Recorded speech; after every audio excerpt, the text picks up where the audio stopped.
ছোটবেলায় হাট বাজার কিংবা মেলার সামনে এই ধরনের খাবার কারা কারা খেয়েছেন? যারা খেয়েছেন তাদের শৈশবটা ছিল অত্যন্ত মধুর। ছোটবেলার সেই শৈশবের স্মৃতিগুলো মনে করতেই আমরা চলে এসেছি একটি মেলার প্রাঙ্গণে। মেলার প্রাঙ্গণে ঘুরতেই আমার প্রথম দিকেই নজরে আসে মিষ্টির দোকানে থরে ভিতরে সাজানো হরেক রকমের মিষ্টি, যা দেখে লোভ সামলানোই দায়।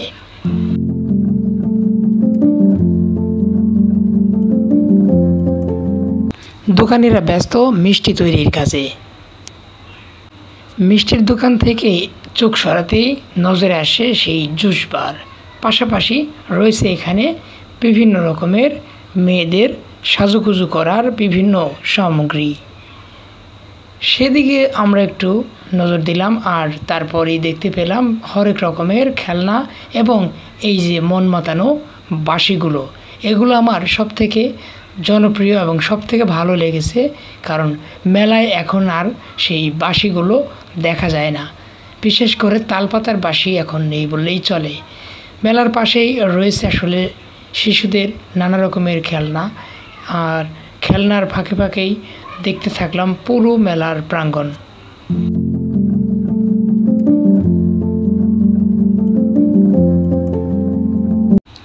তো মেলার সব দিকে ঘোরা শেষ করে আবার যখন ফিরে আসলাম, তখন দেখলাম মাটির তৈরি এক ধরনের, এই যে আমরা ছোটোবেলায় যে গাড়িগুলো দিয়ে খেলতাম সেই গাড়িগুলো আজকে দেখতে পেলাম এক বাঁশিওয়ালার কাছে।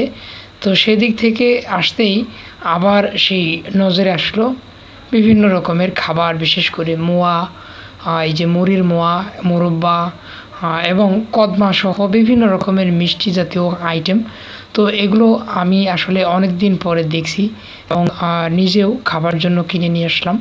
তো যাই হোক, তো মেলার মধ্যে আসলে এই ধরনের খাবার বা এই ধরনের মেলা এখন খুব একটা দেখা যায় না।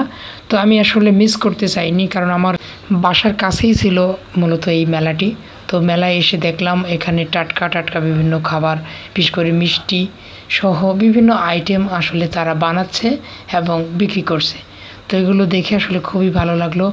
আর স্মৃতিময় এই মুহূর্তটাকে মনে রাখতেই আসলে এই ভিডিওটা করে রাখলাম। এক ফাঁকে দেখতে পেলাম মেলার ফাঁকে আসলে যে জিনিসটা আসলে না হলেই নয়, বিভিন্ন খেলনা, বিভিন্ন রাইড না থাকলে আসলে মেলা হয় না। এখানে আসলে নাগরদোলা সহ টয় ট্রেন এবং ঝুলন্ত নৌকা রয়েছে, যা অনেকটাই মানুষকে বিনোদন দেয়।